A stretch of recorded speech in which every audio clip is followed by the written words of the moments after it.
Todos llevamos una sombra, y cuanto menos se encarne en la vida consciente del individuo, más negra y densa es. Si una inferioridad es consciente, siempre hay una oportunidad de corregirla. Pero si se reprime y se aísla de la conciencia, nunca se corrige y puede estallar repentinamente en un momento de inconsciencia.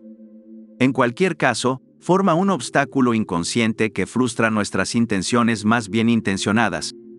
Carl Jung habla de dos tipos de sombras: la sombra personal, el lado oscuro desconocido de nuestra personalidad, y la sombra colectiva, el lado oscuro desconocido de la sociedad.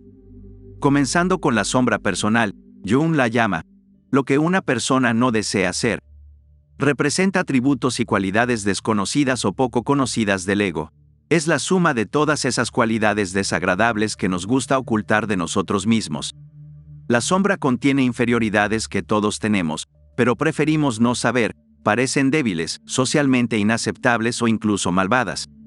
La sombra es más visible cuando uno está dominado por la ansiedad u otras emociones. Cuando no queremos asimilar lo que despreciamos, lo proyectamos en los demás. Es posible que uno conozca su sombra y sea parcialmente consciente de ella, es decir, bajo control del ego. Sin embargo, muchas personas se niegan a reconocer su sombra de tal manera que el ego ni siquiera es consciente de su comportamiento sombrío, y por lo tanto, no tiene posibilidad de controlarlo.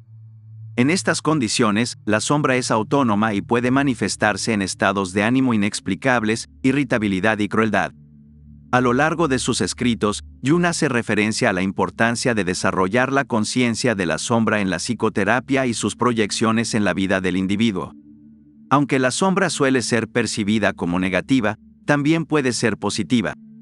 De hecho, explorar nuestra sombra nos da acceso a muchas cualidades positivas.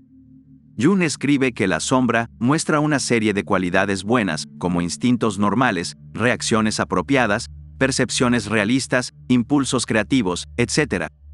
Una de las colaboradoras más cercanas de Jung, Marie von Franz, escribe: la sombra no siempre es necesariamente un oponente. De hecho, es exactamente como cualquier ser humano con el que uno debe llevarse bien, a veces cediendo, a veces resistiendo, a veces dando amor, según lo requiera la situación. La sombra se vuelve hostil solo cuando se ignora o se malinterpreta. La sombra contiene todo tipo de cualidades, fortalezas y potenciales, que si no se exploran, nos llevan a un estado de empobrecimiento en nuestra personalidad, creando obstáculos inconscientes que inhiben el crecimiento y la incorporación de estas buenas cualidades que yacen latentes en nuestra psique. Por ejemplo, una persona podría creer que ser asertivo es ser grosero o agresivo, perdiendo así las cualidades de confianza y la capacidad de expresarse de manera honesta y respetuosa, lo que a su vez puede llevar a una menor proactividad, dificultades para obtener un aumento de sueldo o ascenso laboral, problemas con el dinero, entre otros. Entonces, cuando una persona se encuentra con alguien asertivo, en el fondo siente resentimiento y culpa, lo que hace que su sombra sea más oscura y densa. Estos aspectos valiosos deben ser asimilados en la experiencia real y no reprimidos, y es responsabilidad del ego abandonar su orgullo. Es lo que parece ser una crítica a nuestro carácter desde el inconsciente, un juez interno de nuestro propio ser que nos reprocha, y el resultado suele ser un incómodo silencio. Debemos identificar los contenidos de la sombra e integrarlos en nuestra personalidad. Este es el proceso de la realización de la sombra, también conocido como trabajo con la sombra. Aquí comienza el arduo y prolongado trabajo de autodesarrollo. Uno debe entablar largas y difíciles negociaciones con la sombra, un trabajo que podríamos decir que es el equivalente psicológico a los trabajos de Hércules. A través del trabajo con la sombra, se puede observar la sombra externamente al prestar atención a las reacciones emocionales y al ser radicalmente honesto acerca de las interacciones con los demás, e internamente al explorar los sueños. Esto permite iluminarse y reduce el potencial destructivo de la sombra, no tanto, por así decirlo, luchando contra la oscuridad, sino llevando la oscuridad a la luz a la oscuridad. Como escribe Jung, no hay luz sin sombra y no hay totalidad psíquica sin imperfección. No se debe buscar la perfección, sino la totalidad de la personalidad. El proceso de individuación a lo largo de la vida crea un equilibrio entre los reinos consciente e inconsciente, alineando el ego con el sí mismo, la totalidad de la personalidad. Por más aterrador o oscuro que sea enfrentar nuestra sombra, encontrar la verdad trae alivio. El discernimiento de la verdad es el proceso de autenticidad, una excavación minuciosa en las profundidades de nuestro ser para explorar las posibilidades y limitaciones, distorsiones y partes enterradas y a menudo olvidadas de nosotros mismos y nuestras habilidades. Sin embargo, la mayoría de las personas son demasiado indolentes para pensar profundamente incluso en aquellos aspectos morales de su comportamiento de los que son conscientes, y mucho menos considerar cómo el inconsciente los afecta. La sombra también puede consistir en factores que se originan fuera de la vida personal del individuo. Aquí es cuando nos encontramos con la sombra colectiva, el lado oscuro o los aspectos desconocidos o poco conocidos de una sociedad y cultura. La sombra colectiva se refiere a un aspecto enorme, multidimensional, a menudo espeluznante y elusivo de la vida humana, a una inmensidad de daño infligido por los seres humanos entre sí y al mundo natural, y a las vastas secuelas de dicho daño en generaciones posteriores. Encontramos la sombra colectiva en la proyección de oscuridad e inferioridad, en la violencia y opresión, en la invisibilidad del sufrimiento actual, en la negación de la responsabilidad actual. Debemos entender que el material de la sombra colectiva puede manifestarse de manera brutal en guerras, masacres y genocidios, también puede ocultarse bajo los atractivos mantos de la actividad misionera, como la imposición del uso de determinados idiomas y religiones, en las que al final no estamos de acuerdo. Como ocurre con todo el material de sombra, ya sea individual o colectivo, su existencia e influencia pueden ser omnipresentes sin ser evidentes. La sombra colectiva se manifiesta externamente en atrocidades, persecución, sufrimiento físico, enfermedad, pobreza, desnutrición, alcoholismo, delincuencia, la muerte de culturas y demás. También puede manifestarse de manera más interna, en medio de las complejidades de cada psique individual, como el odio hacia uno mismo, hacia la propia herencia y cultura, la depresión y los sentimientos de impotencia, el deseo de venganza, etc. La sombra colectiva es lo que históricamente se ha denominado mal.